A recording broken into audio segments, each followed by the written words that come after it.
Good afternoon. Facts matter, and everyone in this room knows that.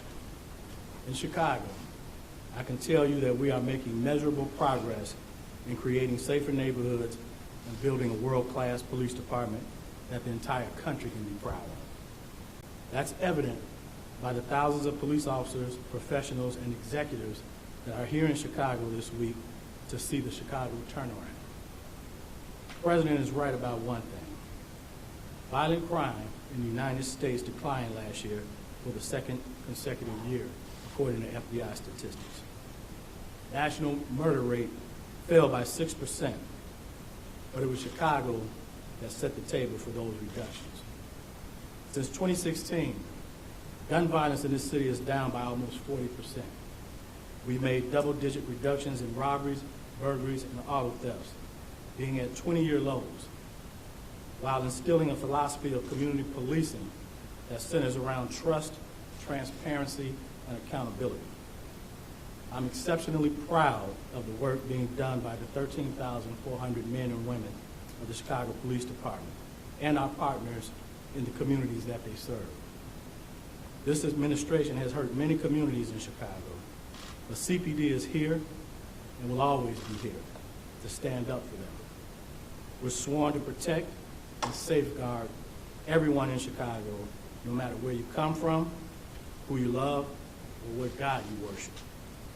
Chicago is my home, and I work tirelessly to make this a city where everyone can feel welcome, safe, and free to live their lives without prejudice.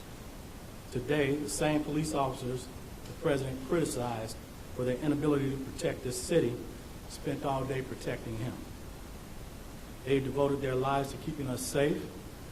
Now, Chicago certainly has its challenges, but if he's truly ready, and this president is known for doing a lot of talking about the city of Chicago, but if he's truly ready to roll up his sleeves to partner with us, so are we, as long as that partnership reflects who we are as Chicagoans. God bless the Chicago Police Department, and God bless the city of Chicago. And with that, I'll take any questions if you have any. On a very personal level, how does it feel to have the President of the United States say you're not leaving? Well, personally, that tells me, I think, that I'm doing the right thing. Why? Yeah, how so? Because for those comments to be made,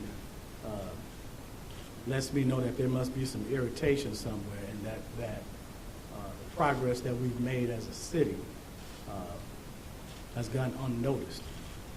And I think that because I know what the facts are about the declines in violent crime that we've seen over the last 3 years, for comments like that to be made, it just lets me know that I'm doing the right thing and moving Chicago in the direction it should be going. Superintendent, he said that he would love to help Chicago, but he said he implied that nobody's called. Listen, we've certainly gotten help from the federal government in the past several years. Attorney General Jeff Sessions and Deputy Attorney General Rod Rosenstein worked with us a lot to help send resources this way. So, you know, we've talked to people at the Department of Justice, and you know, they have certainly sent some resources our way. But I think what we should continue to focus on is the fact that Chicago has made progress in the last few years. We're certainly not where we want to be, but we've made progress. And if anyone's out there that wants to help, then spend a little time here seeing what's going on, and then we can talk about how those resources can be dedicated to the city. I think two things stood out in terms of that. One is that you changed the values. The other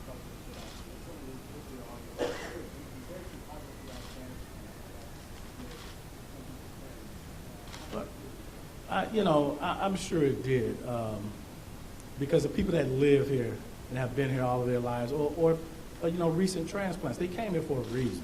It's the national narrative that Chicago's a city on fire is just simply not true. We have our challenges on the south and west side, but I want to remind people that we also have 17 neighborhoods in this city that are safer than Manhattan and LA. And I think, getting caught up in negativity has just never been something that I do, and I'm certainly not going to do it now. I respect our officials, I do. But at the same time, I grew up here. I've been toiling for 31 years with the Chicago Police Department.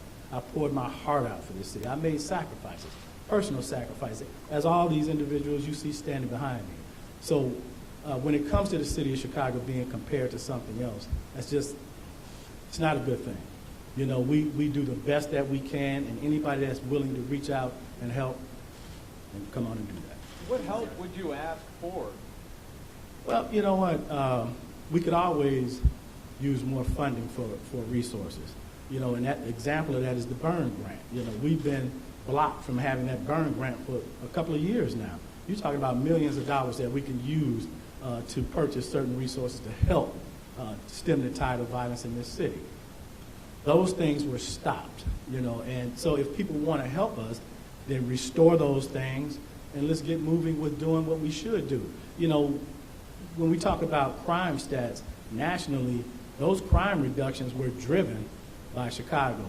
We've had double-digit reductions in crime for the last 3 years. That's almost an impossibility. Now, don't get me wrong, I understand where we were in 2016.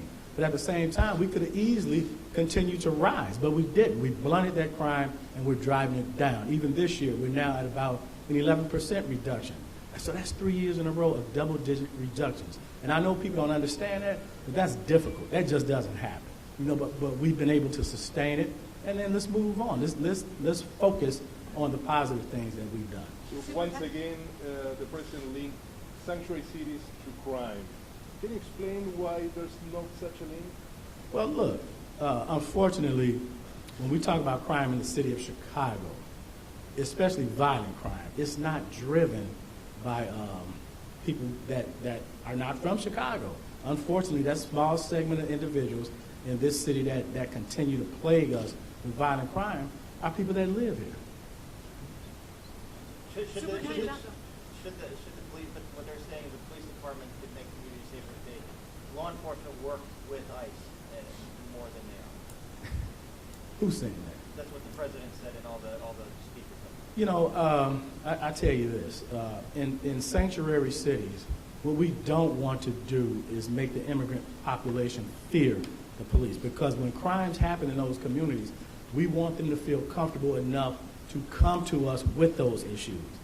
When you villainize them, they just won't do that. So, we work hard to make everybody feel comfortable enough to come to the police if they have issues.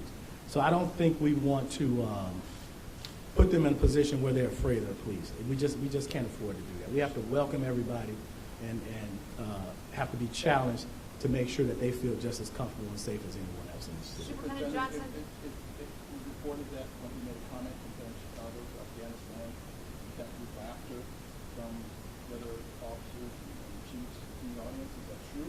I don't know. I wasn't there, and I didn't watch it. Along those you lines, didn't watch the speech at all? No. Along those lines, the first negative comment that he made about you, it got a lot of applause. And of course, that audience is full of police chiefs. So how does that make you feel that the police chief supported him while the president was criticizing you?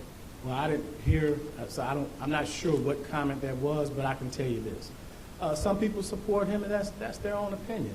But I can tell you there's a lot of people that don't, So I'm not going to get into that back and forth, who supports who and all that, because my job is to keep this city safe.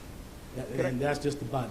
Because I will tell you all this. After today, I'm not going to even comment on this anymore, because we have bigger challenges in this city than to be going back and forth, about stuff like this. So all I'll say is, look, I've been a cop for 31 years. I've been a superintendent for almost 4 years.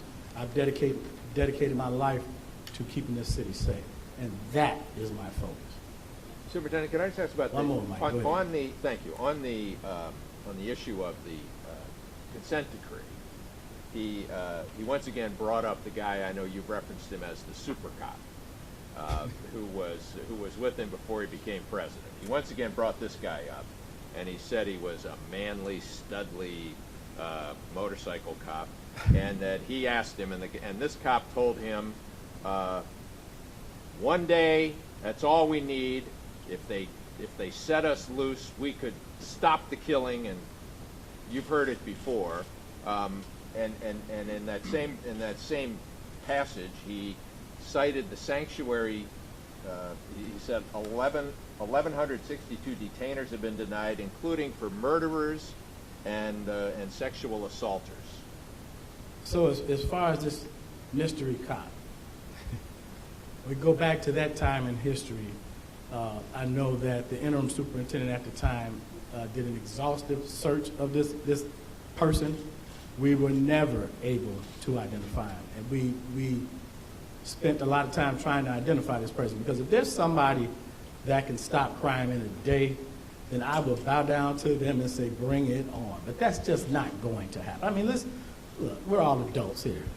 If there were that person, they would solve the crime in this country, not just in Chicago. So that person doesn't exist. Nobody out of the, back then it was 12,000 of us, nobody would take claim that they said that to him. Thank you all.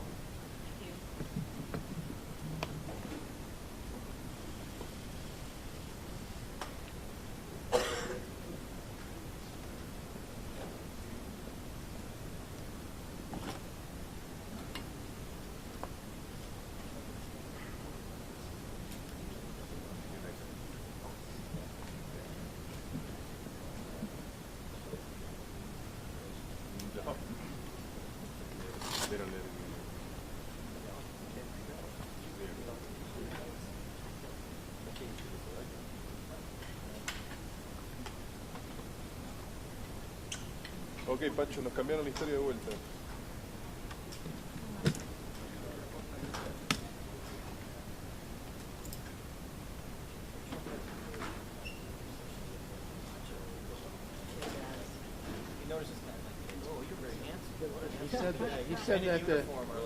He said that to half of the guys that went up there. What a handsome guy. Yeah. That's his conception of the appearance of being macho and manly. Bad. Well, that's why he wants dictators. Like, he thinks he's the manly, tough guy. That's who he admires. Yeah.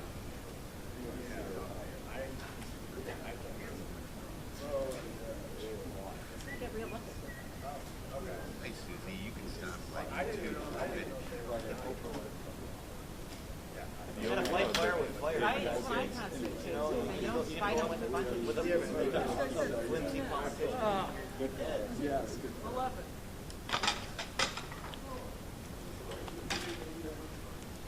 Oh well.